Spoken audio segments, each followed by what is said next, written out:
Thanks, Aaron. I actually remember working with you right when they hired me at Nissan to get the ERA program up and rolling. So when you guys got hired, I got hired. And actually, I came from the enforcement side. So I worked for the Metro Nashville local air program on the enforcement side for a while and wrote permits and did inspections. And my favorite part was going out into the field, into manufacturing facilities. So now that's where I am full time, which I love. So I made the switch. They took a chance on me because that could be scary sometimes. But I love working with data, as exciting as that sounds. And as Caitlin was talking about, the data that we're submitting, they're looking at it. It's important. So the time you spend working on your data and improving the quality as much as you can is worth it. Jared mentioned last year that Nissan ended up on near the top of the Toxic 100 list because of an oops on our TRI reporting, which we very quickly fixed after our vice president heard about it on NPR on the way into work one morning. So, it's important. You want to know what's in your data, and you want to know it's correct. So I'm going to talk a little bit about all the reporting that we do in ERA, which you guys are mostly familiar with all that, and then talk a little bit about our data management, how it improves our timeliness of our data, and then take some questions at the end. So obviously we're using our reporting from ERA for chemical management. So we've got all of our most challenging reporting now coming from our ERA software. So we've got our TRI, our Tier 2 reporting, and then the vast majority of our air reporting, our NEI, all of our Title V compliance reports. We use it for speciated HAP reporting and our annual emission fee calculations. And it's really good to know that we have all this data and all of these reports all match each other, which was not necessarily the case back in the day of spreadsheets and spreadsheet reporting. So that's been one of our biggest benefits of switching to ERA. All of these reports are only as good as the data that goes into them. So we have a lot of data that comes from all over the place, and data collection is kind of an octopus wrestling operation a lot of times. So we have dozens, literally, of data sources throughout the plant, but we combine them all into this one data set that we can then QA, QC. And if you fix one thing for air reporting, for instance, that data is fixed, not only for your air reports, but also for your Tier 2 reports and your TRI reports and all the other reports. So you get a bigger bang for your buck on any of the QA, QC that you do on your data because we're using the same data for everything. So one of our biggest sources of data is purchase records. We have non-production stores where everything comes out for things that are not going into our product. We have bulk purchasing records that we get, and then we have what we call shopping carts, which are all our purchase orders that go through our financial approval process. And we actually get emails on all of those so that we can review all of those for chemical usage. Here's an example of the process we go through for NP stores. So we use cost centers, which I'm sure you guys have seen, and we've heard some examples of that, so that we can basically document based on the part number where something goes, and we can actually split a part number between different application systems. So we can say, well, when I get welding rods, I want half the welding rods to go to truck body, and I want half the welding rods to go to car body, or whatever it is. And you can set those things up in that cost center so that every time that material comes through your upload, it's treated the same way. You don't have to go through and manually decide where things go every month. This also lets us do monthly uploads as opposed to going at the end of the year and trying to throw everything in after the first of the year or right before TRI to get all of our data in there. So, but we'll take it and we'll take the output we get with the unit of measure, you'll notice, is non-standard as far as ERA. We just change everything to each and then use the internal ID system to assign units to all of those things.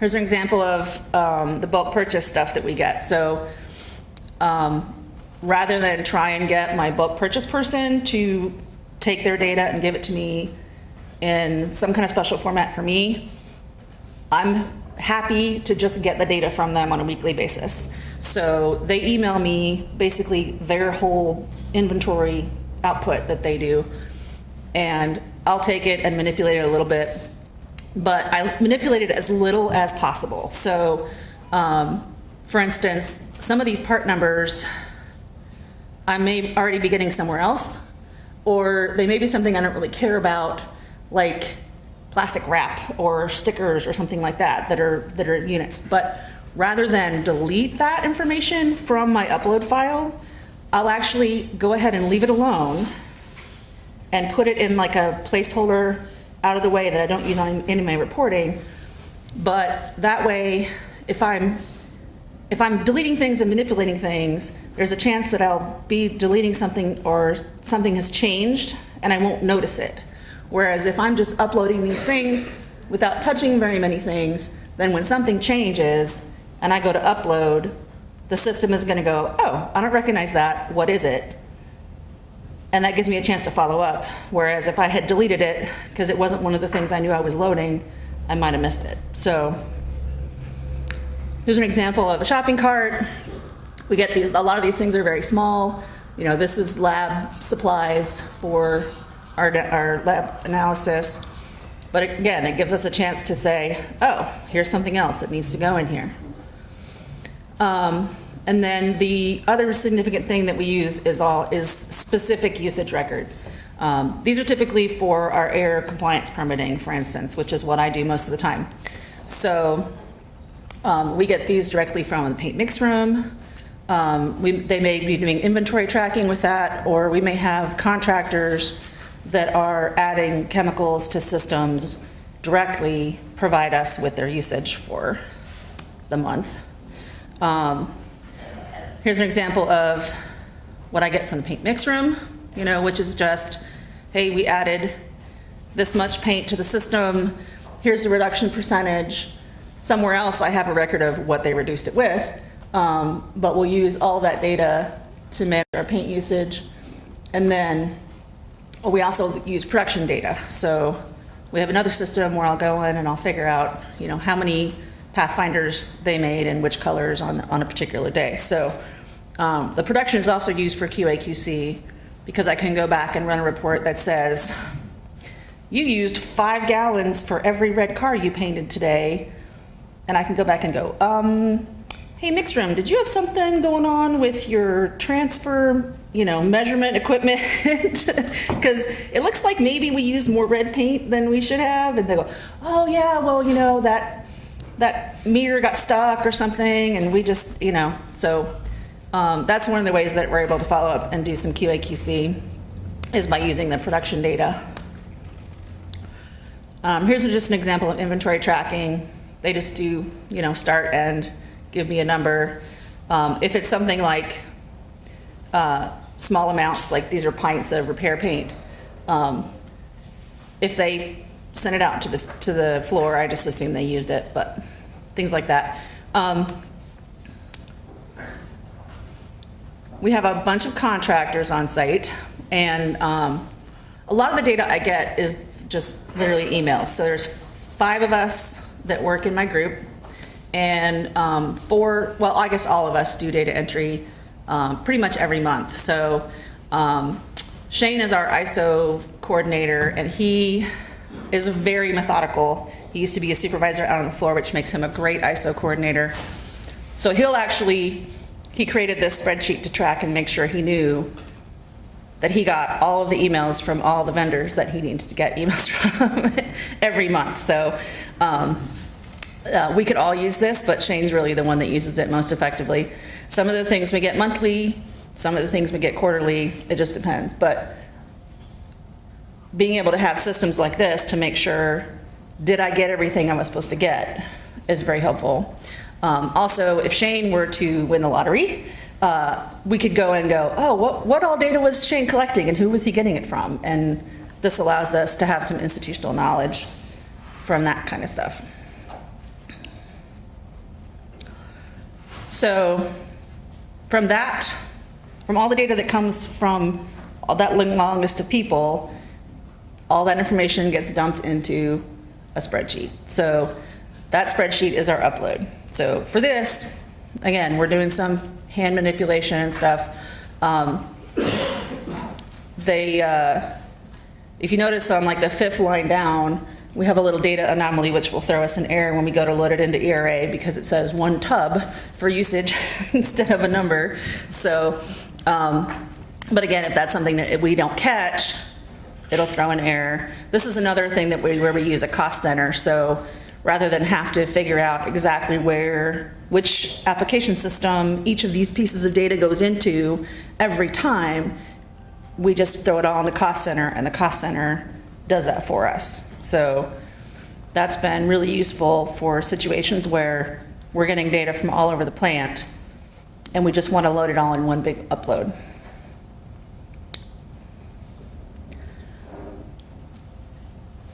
So when you're getting data from usage and purchasing records, you're going to get the same data twice, or close to the same data twice.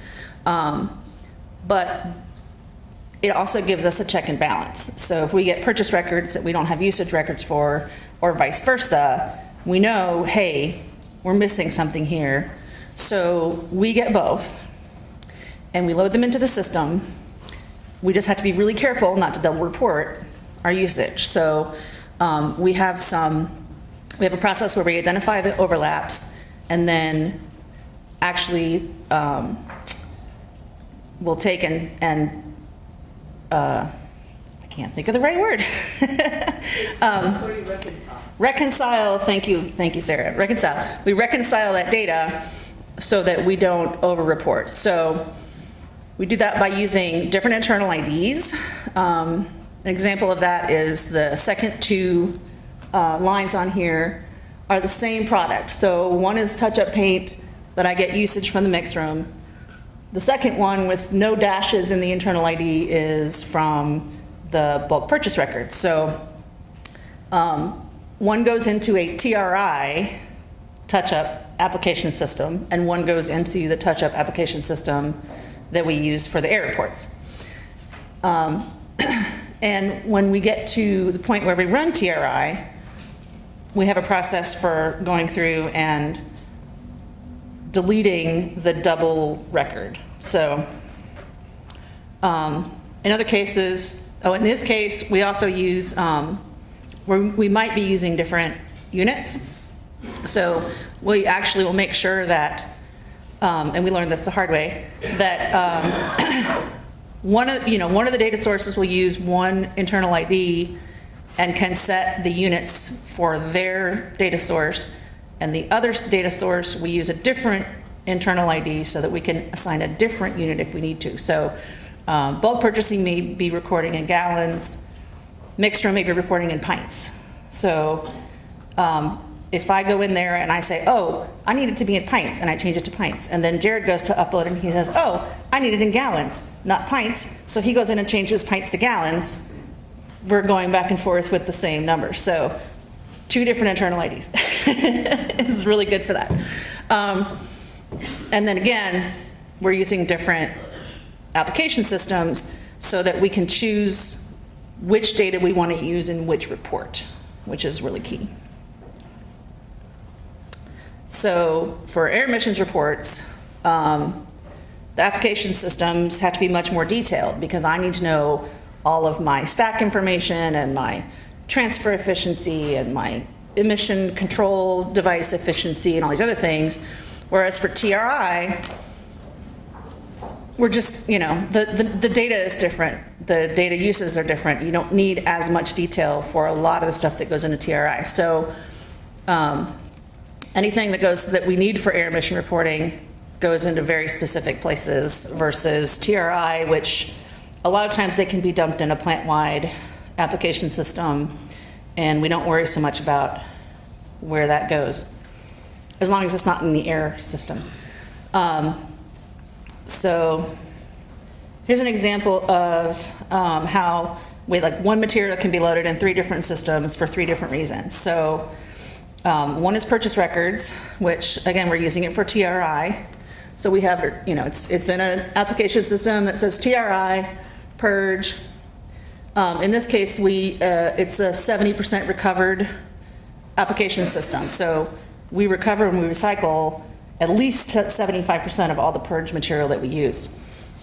The other one is a bulk usage upload that's kind of a placeholder category, like I was talking about, where I load it even though I know it's like a triple loaded usage, but I don't want to manipulate the file that it comes in that has other stuff in it that I need.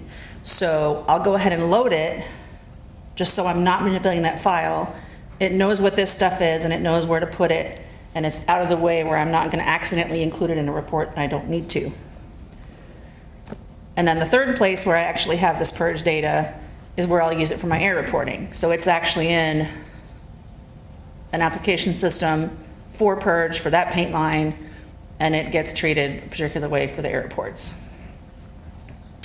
So same data, 3 different places. We also use standard data processes as much as we can. We're ISO 14001 certified, so we write environmental instructions to document our processes for all these things.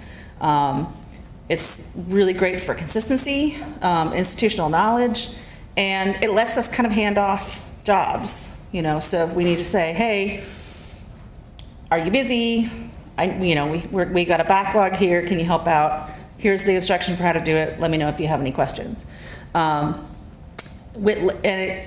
we have an audit and the auditor says, well, tell me about where this data comes from and how you handle it, it's very easy for us to go to this instruction and say, here's how we do it. It's all documented. And the auditor is usually very impressed and everybody's happy. So here's an example of, which I'm sure not really easy to read, but we talk about the process for putting in the product specifications. So we enter all of our MSDS data ourselves in our group. We found that is the best way for us to get really good quality data. We understand the data that needs to be in there. If the MSDS leaves solids off or whatever, we know we need to come up with a number. We can't just leave it at 0 if it's paint, things like that. So we found that for most of the things that we need to do, if we put it in, we have the best chance of it being correct. So here's an example of one of the EIs for our data uploads. So this is our usage data for facial paint line 1. It actually says, okay, here's all the data that you need. You're going to need the lab VOC content analyses. You're going to need the reduction percentage from the paint mix room. You're going to need the usage.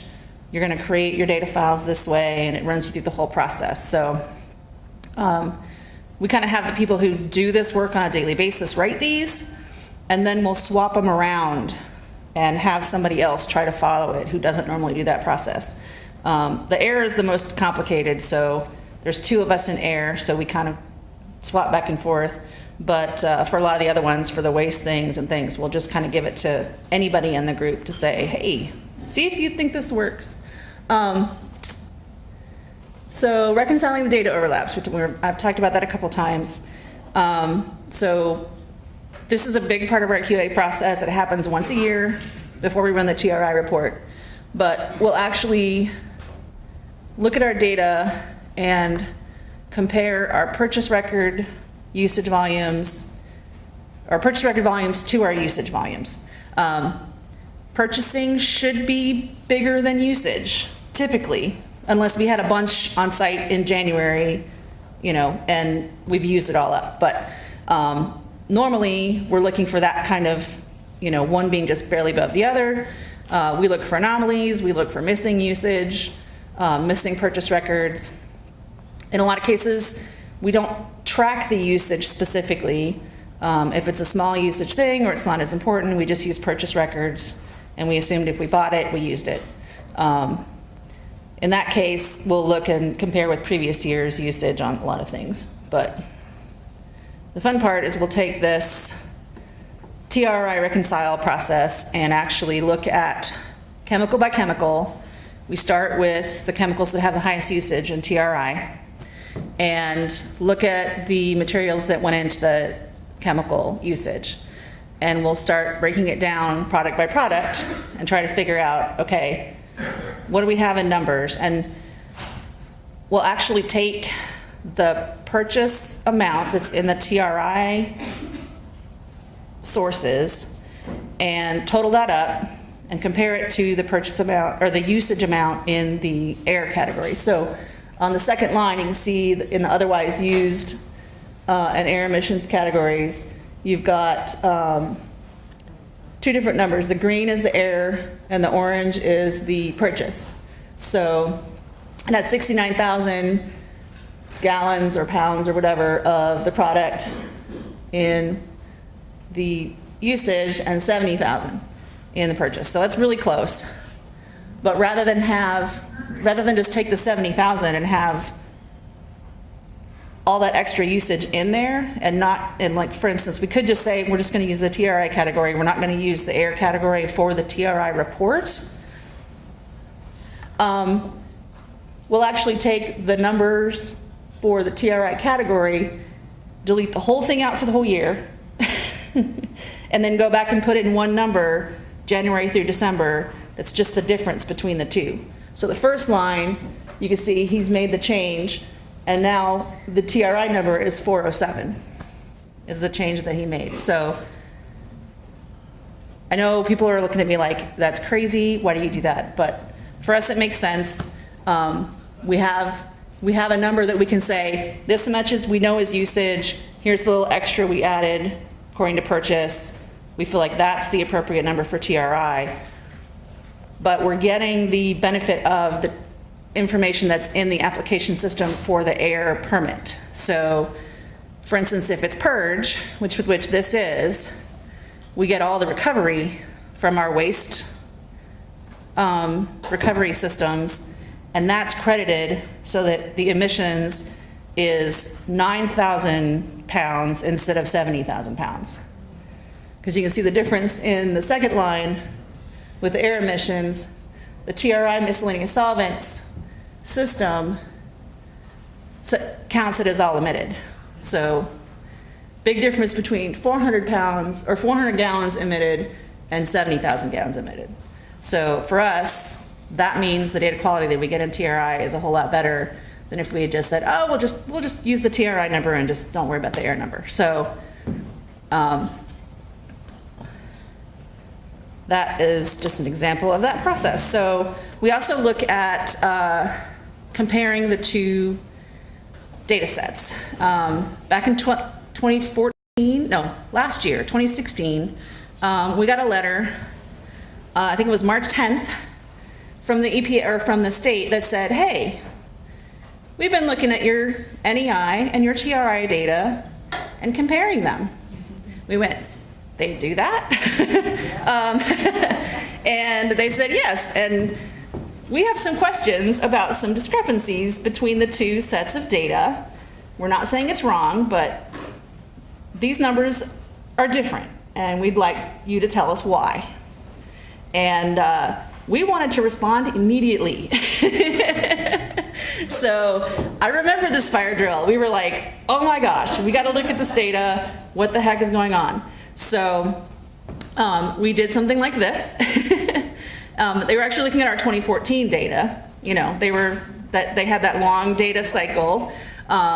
So we went back to 2014, And we actually found the major one that we decided that we needed to change was exactly what we were just looking at with the purge. So we had included purge data in one of the TRI emission sources that was counting it 100% emitted versus all the control and the waste credit we get in the air sources for purge.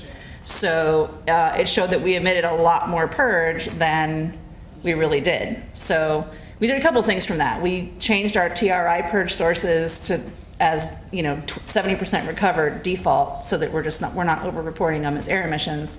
And we also went back and we submitted a revised TRI to correct that data. For a lot of 3 years instead of 5 years. Yeah. So with that, this is just an example of like chemical by chemical. So xylene, we looked at the difference between the year before and the current year, and then we also looked at the differences percent-wise between the 2016 TRI and the 2016 NEI.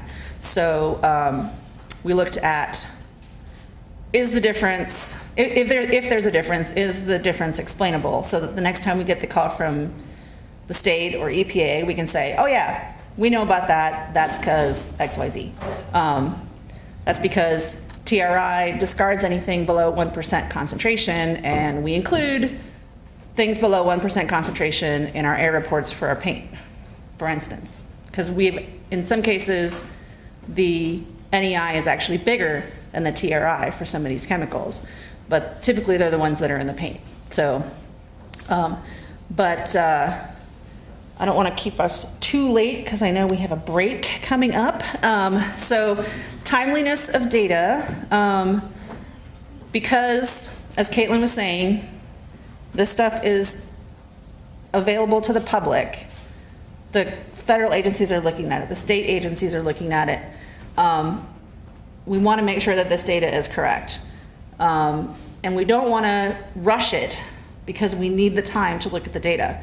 In the past, we had NEI, we just dumped, we sent it in, it was gone, and then we start working on TRI. And TRI, we had to put a bunch more data in. We had, if we found anything we had questions on, like NEI was already gone. We couldn't go back and change anything in NEI. So anymore, we're able to do a much more timely process. So we're putting everything in monthly, and we can actually run the TRI, or at least a preliminary TRI, at the same time that we're doing the NEI, which is huge. We're not doing that last minute, put in all the data for the last year and then start running TRI. I think we had 100,000 data points in our TRI this year, so that's a lot of data to review. You don't want to do it the weekend before it's due.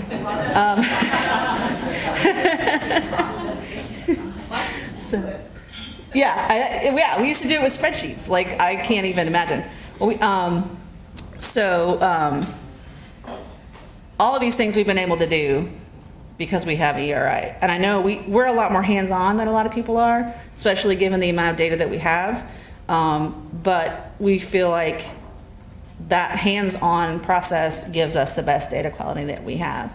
Some of the pitfalls we look for, I talked about the default units with the internal IDs. That's really important. Looking at purchase records is really important. And like I said, we use purchase records alongside usage records to compare them. But if we only have purchase records, we want to make sure we look at year to year, things like that. And then we're still working on this. We have a lot of materials going into a lot of different places. So we may have the same purge solvent somewhere in plant-wide, in a paint system, in another paint system. And when we want to compare the usage for all those things, we want to make sure we found it everywhere. We have 550 application systems in our system right now. I'd kind of like to bring that number down some. But we have some that we haven't used, actually, so I've been able to delete some of them that way. But when you go look for usage, just search for a material and look for it everywhere. to make sure that you haven't hid, and none of it's hiding from you. So I could go on and on about our data process because that's what I do, but does anybody have any questions based on what I had? We all want to break, so. I have a question. Yes, sir. Once we reconcile, are you guys manually reconciling or using our system to reconcile? We are manually reconciling. Oh, And it's, that is a no-no. You guys realize that you're increasing your own workload, right? The system has a full reconciliation. If you make it work for you, it will give you triple results. So we have some talking to do. it's one of the things that I have added to my list of things to do when I get back. I love coming to this conference because I get so excited and so jazzed and so motivated to come up to like do our processes better and save ourselves more time and give ourselves better results and to use ERA to its fullest. So I really encourage you to work with your scientists and ask them more questions and tell them what you want, because stuff that we thought was going to be really hard to do, they've come up with easier ways to do it since the last time we asked even. So we're going to come back and ask again about that. Because the last time we asked, it was hard and we couldn't figure out how to do it, but I'm pretty sure they've got it figured out now, so. It is true that things evolve really rapidly. One of the biggest faults ERA currently has is we have a hard time letting everybody know all the development we do constantly and all the new stuff. So, but as we're changing our methodology, we're hoping to inform people much more. But you're right, every year the system has some really cool stuff. And that's why like what Carl and Nikita presented, that could be like tremendous for your reducing many of your steps. Thank you so much. Thank you.